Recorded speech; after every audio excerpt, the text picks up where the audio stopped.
जिसुंकर माता हे माँ मोर माता मोते जिसु देथिबा माँ।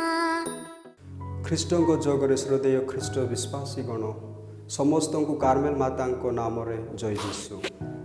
ପବିତ୍ର ମାତା ମଣ୍ଡଳୀ ଏହି ଜୁଲାଇ ମାସ 16 ତାରିଖକୁ କାର୍ମେଲ ମାତାଙ୍କ ପର୍ବ ପାଳନ କରୁଅଛି।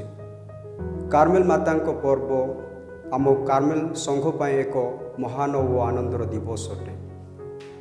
ଏଲିଓ ପ୍ରବକ୍ତାଙ୍କ ଆଧ୍ୟାତ୍ମିକକୁ ଅନୁସରଣ କରି 1200 ଶତାବ୍ଦୀରେ କାର୍ମେଲ ମାତାଙ୍କ ଭକ୍ତମାନଙ୍କ ଦ୍ୱାରା କାର୍ମେଲ ପର୍ବତ ଉପରେ କାର୍ମେଲ ସଂଘର ଉତ୍ପତ୍ତି ହୋଇଥିଲା। ସେହିଦିନ ଠାରୁ କାର୍ମେଲ ସଂଘର ସଦସ୍ୟମାନେ କୁମାରୀ ମାରିଆଙ୍କ ଠାରେ ଭକ୍ତି ଓ ସମ୍ମାନ ପ୍ରଦର୍ଶନ କରି ଆସୁଅଛନ୍ତି ଏବଂ ସେମାନେ ମଧ୍ୟ କାର୍ମେଲ ସଂଘର କାର୍ମେଲ ମାତାଙ୍କ ସହୋଦର ଗଣ ବୋଲି ଜଣାଯାନ୍ତି, ଯାହାକୁ ଆମେ ଇଂଲିଶରେ କହିଥାଉ Brothers of the Blessed Virgin Mary of Mount Carmel ଭାବେ ସେମାନେ ପରିଚିତ ହୁଅନ୍ତି। ଏବଂ କାର୍ମେଲ ମାତା ଆମ ସଂଘ ପାଇଁ ଏକ ଆଦର୍ଶ ଓ ନମୁନାର ପ୍ରତୀକ ଅଟନ୍ତି।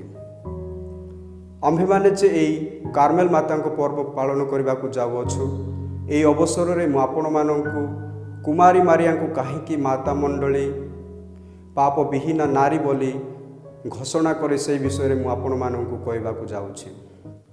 ମନୁଷ୍ୟ ଜାତିର ଉଦ୍ଧାର ନିମନ୍ତେ ପିତା ଈଶ୍ୱର ଅନାଦି କାଳରୁ ହିଁ କୁମାରୀ ମାରିଆଙ୍କୁ ନିର୍ବାଚନ କରିଥିଲେ ଏବଂ ଯେତେବେଳେ କୁମାରୀ ମାରିଆ ଆହ୍ନାଙ୍କ ଗର୍ଭରେ ଥିଲେ ସେହି ସମୟରେ ତାଙ୍କୁ ଆଦିପାତକରୁ ମୁକ୍ତ କରିଥିଲେ ଏବଂ ତାଙ୍କୁ ସମ୍ପୂର୍ଣ୍ଣ ଭାବେ ପବିତ୍ର ଓ ନିର୍ମଳ କରିଥିଲେ। କାରଣ ଯେଉଁ ଶିଶୁ ତାଙ୍କ ଗର୍ଭରୁ ଜନ୍ମ ହେବେ ସେ ହେବେ ପବିତ୍ର ଓ ମହାନ ବ୍ୟକ୍ତି, ଯାହାକୁ ଆମେ ଯୀଶୁଖ୍ରୀଷ୍ଟ ବୋଲି କହିଥାଉ। ତେଣୁ କୁମାରୀ ମାରିଆଙ୍କୁ ପାପ ବିହୀନା ନାରୀ ବୋଲି ପବିତ୍ର ମାତା ମଣ୍ଡଳୀ ଘୋଷଣା କରେ।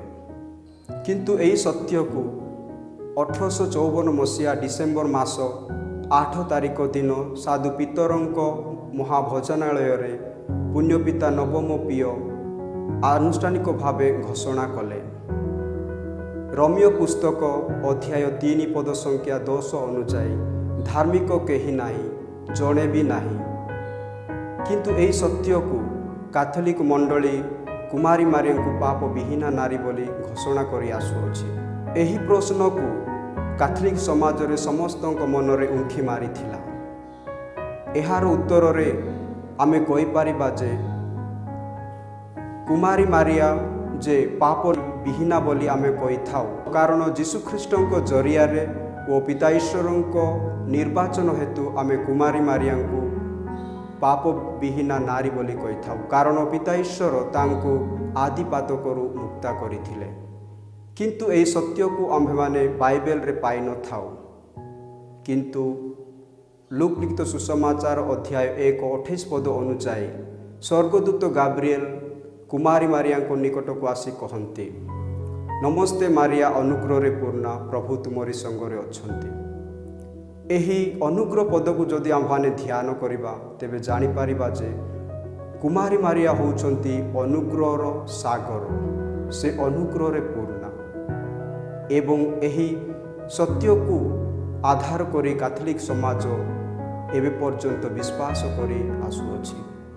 ପୁଣି ଥରେ ଏହି ଅନୁଗ୍ରହକୁ ଯଦି ଆମ୍ଭେମାନେ ଧ୍ୟାନ କରିବା ତେବେ ଜାଣିପାରିବା ଯେ ଯେଉଁଠାରେ ଈଶ୍ୱରଙ୍କ ସହବର୍ତ୍ତୀ ସେଠାରେ ପାପ କଳଙ୍କ ନଥାଏ ଏବଂ ଯେଉଁଠାରେ ଅନୁଗ୍ରହର ସହବର୍ତ୍ତୀ ସେଠାରେ ପାପ କଳଙ୍କ ନଥାଏ ଏବଂ ଯେଉଁଠାରେ ଆଲୋକ ସେଠାରେ ଅନ୍ଧକାର ରହିନଥାଏ। ତେଣୁକରି ଆଜି ସୁଦ୍ଧା କୁମାରୀ ମାରିଆଙ୍କୁ ପାପ ବିହୀନା ନାରୀ ବୋଲି କାଥୋଲିକ ମଣ୍ଡଳୀ ବିଶ୍ୱାସ କରି ଆସୁଅଛି। ଯଦି ଏହି ସତ୍ୟକୁ ଆମ୍ଭେମାନେ ଆଧାର କରି ଆହ୍ୱାନଙ୍କ କାର୍ମେଲ ସଂଘକୁ ଯିବା ତେବେ କୁମାରୀ ମାରିଆ ହେଉଛନ୍ତି ଆମ ସଂଘର ଏକ ଆଦର୍ଶ ଓ ନମୁନାର ପ୍ରତୀକ ଅଟନ୍ତି, କାରଣ ସେ ଆମ କାର୍ମେଲ ସଂଘର ସଦସ୍ୟମାନଙ୍କୁ ସେଇ କାର୍ମେଲ ପାହାଡ଼ ଉପରେ ସେ ସେମାନଙ୍କୁ ସଂରକ୍ଷଣ କରିଥିଲେ ଏବଂ ବିପଦ ଆପଦ ସମୟରେ ସେମାନଙ୍କୁ ନିଜ ଚରଣ ତଳେ ରଖି ସେମାନଙ୍କୁ ଆଶ୍ରୟ ଦେଇଥିଲେ। ତେଣୁ ଆଜି ଯଦି ଆମ କାର୍ମେଲ ସଂଘ ବିସ୍ତାର ହେବାର ଲାଗିଛି, କେବଳ ସେଇ କୁମାରୀ ମାରିଆଙ୍କ ବା କାର୍ମେଲ ମାତାଙ୍କ ଅନୁଗ୍ରହ ଦ୍ୱାରା। ତେଣୁ ଖ୍ରୀଷ୍ଟଙ୍କ ଯୋଗରେ ମୋର ଶ୍ରଦ୍ଧେୟ ଖ୍ରୀଷ୍ଟ ବିଶ୍ୱାସୀ ଗଣ, ଆସନ୍ତୁ ଆମ୍ଭେମାନେ ଯେ ଆମ୍ଭେମାନେ କୁମାରୀ ମାରିଆଙ୍କ ବା କାର୍ମେଲ ମାତାଙ୍କ ପର୍ବ ପାଳନ କରୁଅଛୁ, ଏହି ଅବସରରେ ଆମ୍ଭେମାନେ କାର୍ମେଲ ମାତାଙ୍କ ଠାରେ ପ୍ରାର୍ଥନା କରିବା। ତେଣୁ ଆସନ୍ତୁ ଆମ୍ଭେମାନେ ସେହି କାର୍ମେଲ ମାତାଙ୍କ ନିକଟରେ ଆମ୍ଭମାନଙ୍କ ସମସ୍ତ ବିଷୟକୁ ତାଙ୍କଠାରେ ତାଙ୍କ ଚରଣ ତଳେ ସମର୍ପଣ କରିବା, ଯଦ୍ୱାରା କି ଆମ୍ଭମାନେ ସେହି ପ୍ରାର୍ଥନାର ଫଳ ଆମ୍ଭମାନେ ଲାଭ କରିପାରିବା। ସମସ୍ତଙ୍କୁ ପୁଣି ଥରେ କାର୍ମେଲ ମାତାଙ୍କ ପର୍ବର ଅଭିନନ୍ଦନ ବା ଶୁଭକାମନା ଜ୍ଞାପନ କରେ। ଆମ ସମସ୍ତଙ୍କୁ ଈଶ୍ୱର ଅନୁଗ୍ରହ ପ୍ରଦାନ କରନ୍ତୁ। ଆମେନ୍।